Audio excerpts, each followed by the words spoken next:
Hi friends, here I give you part 2 of the presentation given by Russ Amanus at our March 2022 Experimental Aircraft Association meeting concerning his Odyssey and Starlight kit manufacturing business.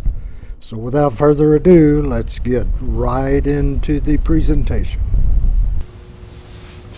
And here you can see that we're starting to align things and put things together and fit stuff together. So you can see there's a seat in there, there's a forward bulkhead and 2 armrests, and all of these are just sacrificial parts that we're using to cut, trim, fit.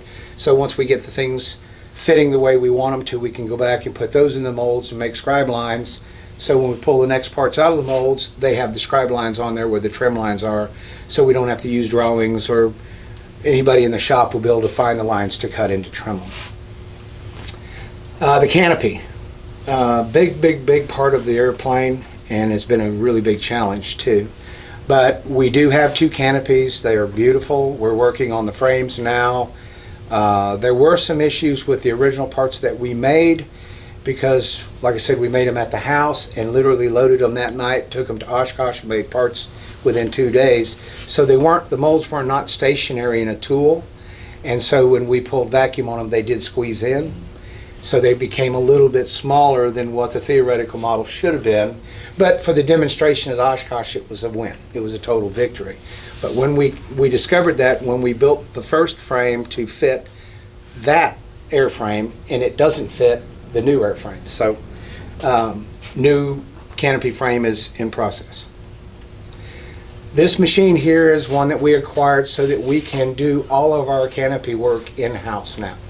We'll be able to drape form all of our own canopies. This is a 5-foot by 10-foot vacuum form machine. This particular unit, you load on a frame on the far end of it. The plastic, you roll it into the oven, you heat it, you bring it back out, open it, you put your part in there and drape, and if you want, you can drape and pull down with vacuum. We can also use this machine to actually thermoform the PVC cores that we put in the airframe. So instead of having to, which you'll see in a minute, so instead of having to piece in cores into the airframe, we'll be able to literally vacuum form them into the correct shapes using larger pieces, minimizing the amount of work and effort it takes to put it together, helping me drive costs down for the end user. And it gives us a lighter part because there's no joint gaps that fill with resin. So we had to build production fixtures for both aircraft. So we did. We spent a lot of time setting up to be able to put a fuselage fresh out of the molds into a fixture so that we could align the center spar pass through, the vertical stabilizer, horizontals, all of that type of stuff. We've made every effort possible to create fixtures to be able to do that on a repetitive basis without having to measure everything. And this one's for the Starlight. So here you can see the Starlight and an Odyssey both sitting in their frames and their cradles. And right now there's brand new parts in there. So here you can see the test fit of the vertical fin of the T-tail version of Odyssey. And believe me, that was one of the happiest moments that I can tell you, is because when we built the part and we built the spars per the drawings, and then we trimmed on the lines, it fit. It was amazing. It was great. So that's exciting to see it that way. You can also see in this picture the 2 aluminum tubes that are running transversely through the fuselage. That's where the fans mount. The actual fans would mount there. And this is the first production Odyssey part ever. This was pulled out of the mold last Monday, and it is now in the production fixture with production parts in it, and we'll continue to build that up now every day of every week as we move closer and closer towards Oshkosh. So the next time you see the airplane, it's going to be almost unrecognizable from where it is today. So I'd like to give a little bit of time now to Audie. Come on up, Audie.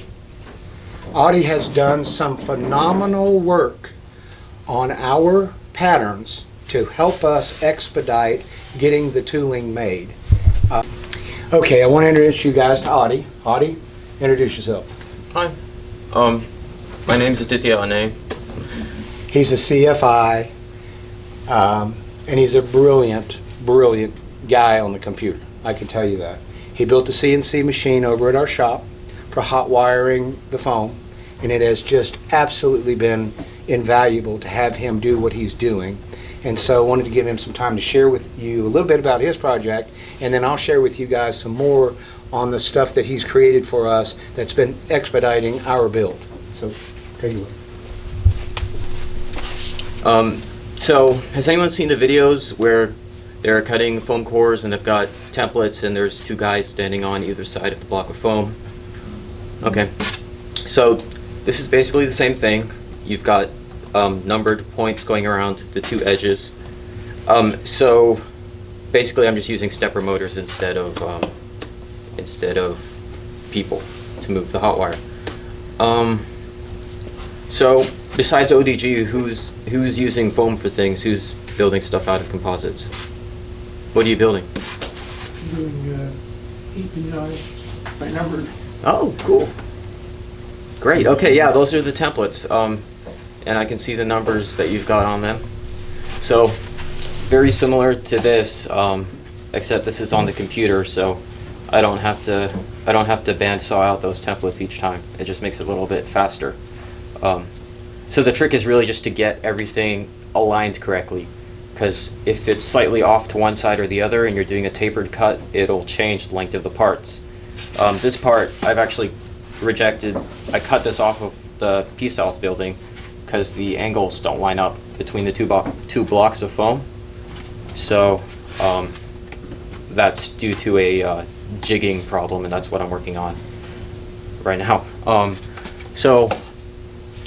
Questions about the CNC hot wire? Comments? How long a piece can you cut? So right now the machine goes about 3 feet, and those lead screws, they're 8mm lead screws, and they tend to sag in the middle, so if it gets too long it starts wobbling back and forth a little bit. Right. Other questions? You have a rheostat on your wire so you can judge how hot the wire gets? Good question. A rheostat for the temperature control of the hot wire. So what I've got is nichrome resistance wire, and the current that you supply to the wire basically influences the temperature of the wire just because of the properties of the steel of the alloy. So I've got a constant current power supply, and the voltage will change with the length of the wire, but the current stays constant. And there are the kerf changes. The kerf is what the melted material, the thickness of that melted material is called the kerf width, and that'll actually change depending on how fast the wire is moving. So you see all these gaps, that's due to the melted foam. But the temperature of the wire, usually I control that with the current. Did that answer your question? Yes. All right. Any more questions? All right, thanks, Audie. Thank you. So we're going to get into some of the pieces that he has done for us, and you'll be able to see how beautifully they go together. We've got some really long parts that were super critical. Audie was able to work his magic on the wire temperature, the speeds, piece to piece. Everything just kind of works great. So let's get into it here. So this morning I walked into the shop, and I had asked Audie if he could get me a couple of parts for Monday, and I got into the shop this morning, and lo and behold, the parts were laying there. And the last time I looked at my shop, I've got cameras all over the facility. I noticed Audie was still there last night, almost at midnight. I'm like, okay, he's pretty deep into his project. Well, part of whatever he did last night was to create this rudder. So when I walked in, that's what I saw, was a half of a rudder sitting on a drawing with it matching the drawing the way it's supposed to. And I'm like, well, damn, where's the other half? And then as I was getting ready to leave, I found it on the floor in its little foam sheath, and I took it and I put the two together. I'm like, holy moly, they fit perfect. You know, the edges lined up. It was just beautiful stuff. So on the right-hand side of your screen there, what you're looking at is an elevator for the T-tail of Odyssey. And that is that 4 or 5 pieces, Hardy? 4 pieces. 4 pieces. And each of those pieces are cut so precisely that I put a slot in the board and cut a 1-inch tall piece of 1/4-inch masonite, drove it into the slot and parked those on top of that, and you can't feel the joints. So the efficiency of the equipment that he designed and built himself is off the charts. It's amazing. Thank you for that, Audie. Good job. So here you can see this is wing plugs coming along, and again, there's 5 stations on these, and there's 4 tables that look like this table. You have an upper and lower, left and right, so there's 4 tables like that. And so on the left-hand side is a upper left-hand wing. You can see how true and sharp and crisp those edges are. And on the right-hand side, we use lasers to verify measurements. And in this instance, we needed a 2-degree washout, and that's exactly what that wing has and measured out once we did our laser measurements on that. So in terms of where we are, and this is subjective, I'm a very optimistic person, and I have some guys that work for me who aren't so optimistic, but this is what I see and what I feel. So these are the percentages of where I believe that we are in terms of the major challenging components of the aircraft project. I think of things in terms of highest complexity. To assemble the pieces together once we've done all the patterns and the molds, to me is a relatively easy thing. To create everything to get to that point is a very difficult thing. And so that's how I subjectively assign these values with respect to completion. So one of the things that we needed is, since we started this project in 2019, and I've gone through 2 or 3 different CAD guys, and not everything is CAD files of, I bought the scanner digitizers so we could scan and digitize the parts that we made by hand to create computer models that we could then fit into the computer models that are done by the professionals. So we've been able to do that. And was the seat that you saw the layup of, that was made by hand, and that was the first major part that we scanned and digitized. And then we measured the part and verified it against the CAD dimensions, and they were right on the money. So it does work, and it is amazing. And I'm willing to loan time on that equipment to any of our chapter members. If you've built a part that you do need a CAD file for, we can bring them by and we can scan and digitize those pieces. Okay, so one of the other things that I needed to have made was a laser rail because everything on the Odyssey is on an angle. But they're placed in the CAD system on vertical lines and horizontal lines. The part line of the tooling is on an angle because of the apex of the curves of the airframe. And so we created this laser rail, so it has numbers. It has a tape, a measure underneath the rail. And then it has a slide on the rail. You can see the slide on the far right-hand side. There's actually a laser hanging off of that.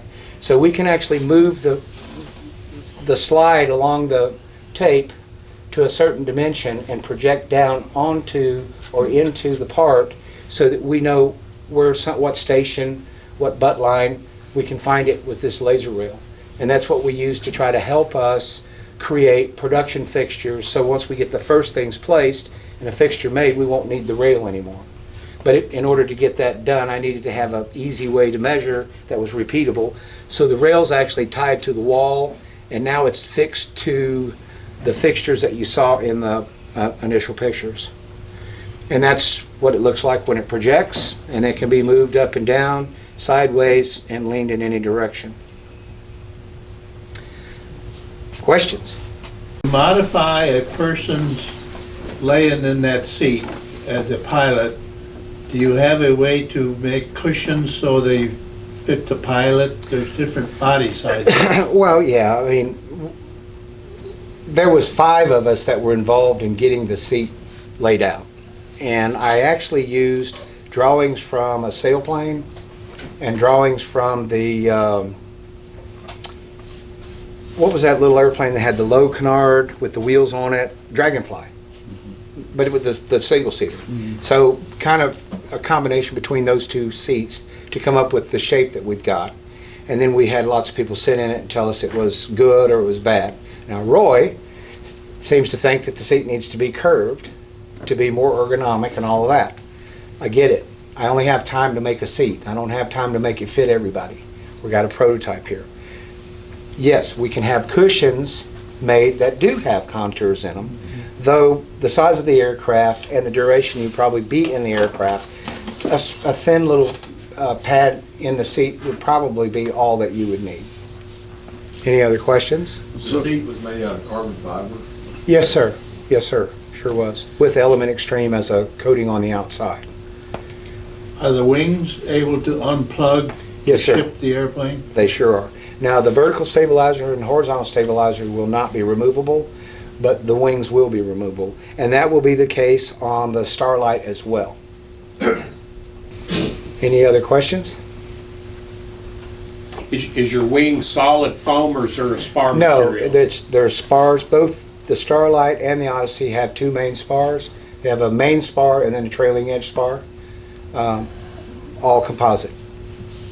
And on the Odyssey, the wing skins will be molded to their shape. On the Starlight, they will be flat panels that will then be bent over the ribs and bonded to from spar to spar. And then the nose that you saw, the nose leading edge, will then be bonded onto the spar ribs as well. Well, in that canopy, did I understand you're doing a vacuum forming over a plug? Do you have a plug of some kind? Yes, that's what- How did you form that? I did not form these 2. I had them formed for me, Okay. and it's very expensive. Were these just hand formed or? was Yeah, it- they were blown. With this piece of equipment, it's very, very accurate in the way that it heats, and you can control its ramp up, ramp down, and it'll also sustain a temperature. So the plastics manufacturers have given us very specific process data, and so it is a PLC machine, so we can set that data up for that canopy in there.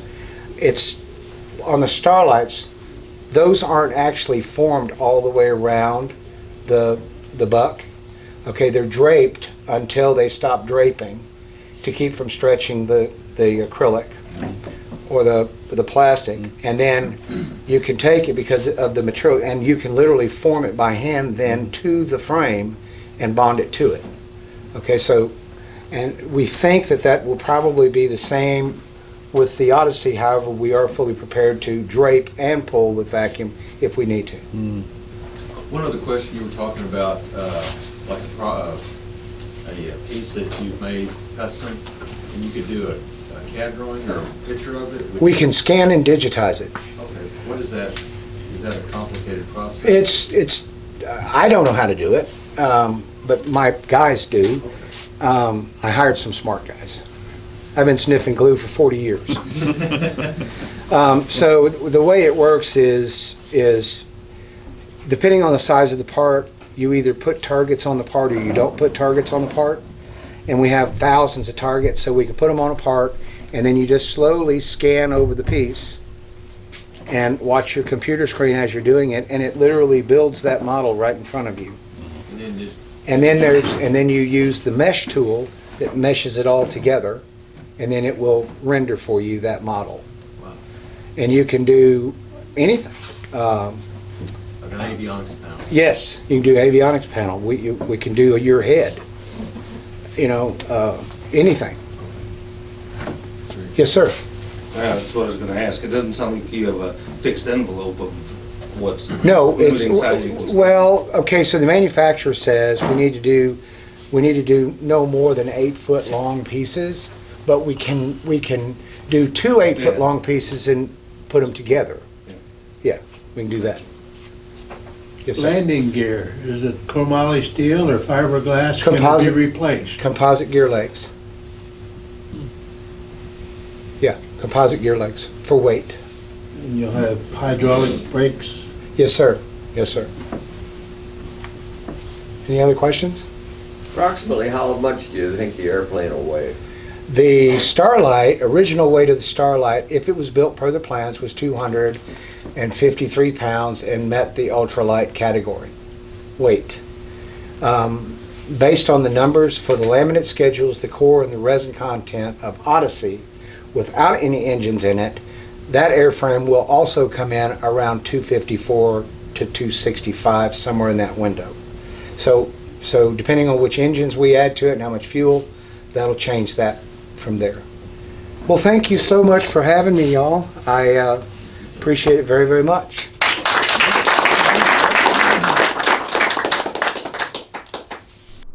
This concludes part 2, and I want to thank everyone for watching, and we really hope you enjoyed it. Thank you.